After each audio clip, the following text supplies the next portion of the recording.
Back to వని వంటిల్లు. ఈరోజు మనం ఇడ్లీ, దోశ, వడ ఏ బ్రేక్ఫాస్ట్కైనా టేస్టీగా ఉండే పుట్నాల పప్పు పచ్చడి, కొబ్బరి పల్లీలు ఏమీ వాడకుండా పుట్నాలతో ఇలా పచ్చడి తయారు చేసుకుంటే హోటల్లో ఎలా తీసుకుంటామో అదే టేస్ట్గా ఇంట్లో తయారు చేసుకోవచ్చు. ఎప్పుడు ఒకే రకంగా చట్నీ బోరు కొడతాయి కదా, అందుకని మార్చి ఇలా బ్రేక్ఫాస్ట్లోకి చట్నీ తయారు చేసుకుంటే తినడానికి చాలా బాగుంటాయి. స్టవ్ ఆన్ చేసుకుని బాండీ పెట్టుకుని దానిలో 1 స్పూన్ ఆయిల్ వేసుకోండి. ఆయిల్ వేడయ్యాక మీరు తినే కారాన్ని బట్టి పచ్చిమిరపకాయలు వేసుకోండి. ఇట్లా నేను 5-6 పచ్చిమిరపకాయల్ని వేస్తున్నాను. పచ్చిమిరపకాయలు ఇలా వేగాక దీనిలో ఒక మీడియం సైజ్ టమాటాను వేసి వేయించుకోండి. ఈ పుట్నాల పచ్చడిలో మనం చింతపండు వేయకుండా ఈ టమాటాను వేసుకుంటున్నాము.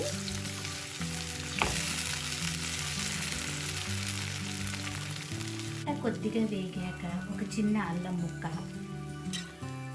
3 వెల్లుల్లి గబ్బాలు వేసి కొద్దిగా వేగనివ్వండి. దీనిలో ఇప్పుడు వేగుతున్నప్పుడు దీనిలో 2-3 పుదీనా ఆకులు వేసుకోండి. ఈ ఫ్లేవరు చట్నీకి చాలా బాగుంటుంది.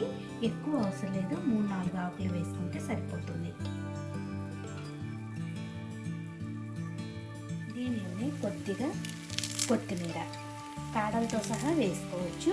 ఇలా కొద్దిగా తుంచి వేసుకోండి. ఒక చిన్న సైజు ఉల్లిపాయ, ఈ ఉల్లిపాయ చట్నీకి చాలా టేస్టీగా అనిపిస్తుంది. మొత్తం కూడా కొద్దిగా వేగనివ్వండి. ఇలా వేగాక స్టవ్ ఆఫ్ చేసుకుని చల్లారనిచ్చి మిక్సీ జార్లో తీసుకోండి. మిక్సీ జార్లో వేసుకున్నాక 1 కప్పు పుట్నాలు వేసుకోండి. దీనిలో ఇప్పుడు రుచికి తగినంత ఉప్పు,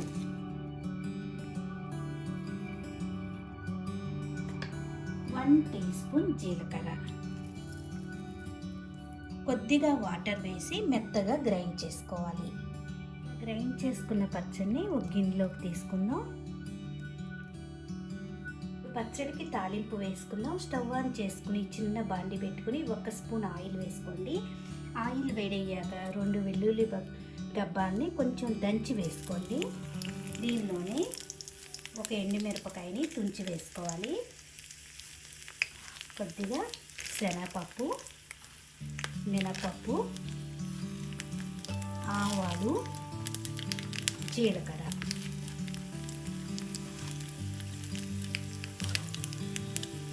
తాలింపు వేగిపోయింది. దీనిలో ఇప్పుడు కరివేపాకు వేసుకుందాం.